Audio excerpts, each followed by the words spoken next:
আমি elevator education থেকে Souvik sir কথা বলছি। অলরেডি এমবিএ বলো বা বিবিএ বলো, ম্যাকআউটের যে ইভেন্ট সেমিস্টার আছে যেটা 2025-এ হতে চলেছে, তার রুটিন, একটা প্রভিশনাল রুটিন কিন্তু ম্যাকআউট পাবলিশই করে দিয়েছে। এবং তাতে কতগুলো বিষয় আমি দেখলাম। যেমন আমি আগেও বললাম, এমবিএদের পরীক্ষা শুরু হচ্ছে 27শে মে, আর পরীক্ষা শেষ হয়ে যাচ্ছে 2 মে। মানে ছুটি কিছু নেই, শুধু একটা রোববার বলে একটু ছুটি, ওই রোববারটার জন্যই ছুটি হয়েছে, নইলে পরপর পরীক্ষাই হতো। তো সাংঘাতিক রুটিন।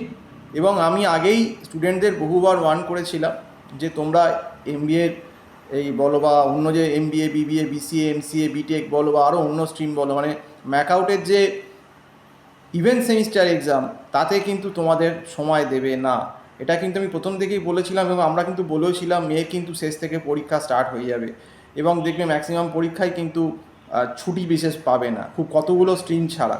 যেমন আমি দেখলাম যে বিবিএ স্ট্রিমটাতেও পরপর পরীক্ষা দিয়েছে, শুধু একটা লাস্ট পরীক্ষাটায় বোধহয় একটু ছুটি পেয়ে গেছে, টেনেছে। কিন্তু আদারওয়াইজ যদি তুমি দেখো, এবারে কিন্তু ম্যাকআউট অনেক স্ট্রিমেই অদ্ভুত রুটিন করেছে। মানে যেখানে ছুটির দরকার আছে, যে সাবজেক্ট টাফ, সেখানে ছুটি নেই। আর যেখানে যে সাবজেক্ট টাফ নয়, তার জন্য 4-5 দিন ছুটি দিয়ে দিয়েছে। এরকম অনেক স্ট্রিমেই হয়েছে, আমি দেখতে পাচ্ছি। তো যাই হোক, একদম মানে দৌড় গোড়া, মানে কি একদম পরীক্ষা এসে গেল এখন বলা যায়।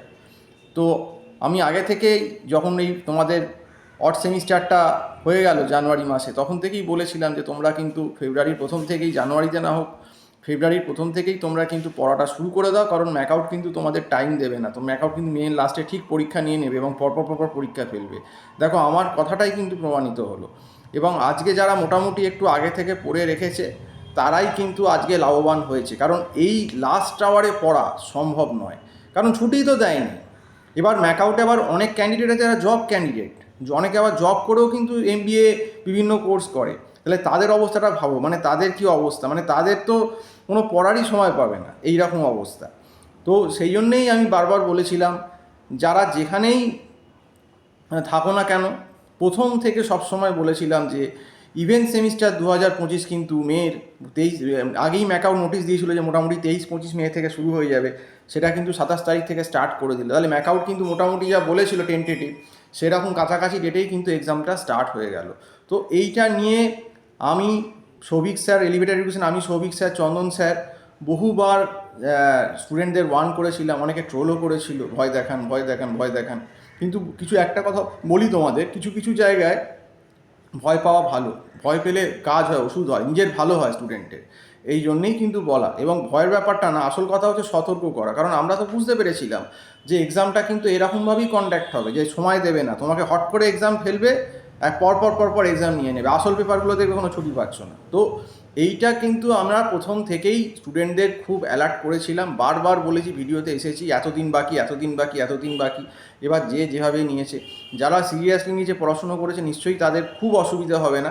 কিন্তু ব্যাপারটা হচ্ছে যে যারা একদমই পড়েনি, এই ধরো এখন পড়ছে বা পরীক্ষার 15-20 দিন আগে পড়া সবে শুরু করেছে, তাদের জন্য কিন্তু ব্যাপারটা খুব ডিফিকাল্ট হয়ে গেল। কারণ এই ইভেন্ট সেমিস্টারের যে রুটিন 2025-এ, এক মানে ঐতিহাসিক রুটিন। মানে কিছু কিছু স্ট্রিমে তো দেখলাম সাংঘাতিক, মানে আসল যে পেপার, সেই পেপারগুলোতে কোনো ছুটিই নেই, কোনো গ্যাপ বলে কিছু নেই। মানে আগে থেকে যদি এখন থেকে কেউ পড়ে একদম পুরো রিভাইজ না করে রাখে, সে আর ওই একদিন পরে, মানে পরীক্ষা দিয়ে এসেই সেদিনকেই তার পরের দিনই পরীক্ষা, সে আর কতটুকু দেখতে পারবে এত বড় সিলেবাস। আর এখানে তো দেখো, গ্র্যাজুয়েশনের তোমার ব্যাচেলার ডিগ্রি আর মাস্টার ডিগ্রির সিলেবাস হিউজ, কাজেই ওই হাফ বেলায় সেই পরীক্ষা দেবে, এতে এসে ওই 10-12 ঘন্টার ভিতর সম্ভব না দেখা। কাজেই খুব ভালো প্রিপারেশান আগে থেকে না থাকলে এই এবারে যা রুটিন অন্তত করেছে, মুশকিল আছে করা খুব। তো যাই হোক, এটাই বললাম।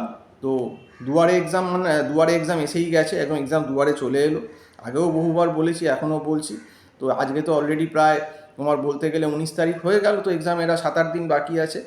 তো বেস্ট অফ লাক। আজকে এই অবধি বলেই শেষ করছি। সম্পূর্ণ ভিডিওটা দেখার জন্য অসংখ্য ধন্যবাদ। নমস্কার।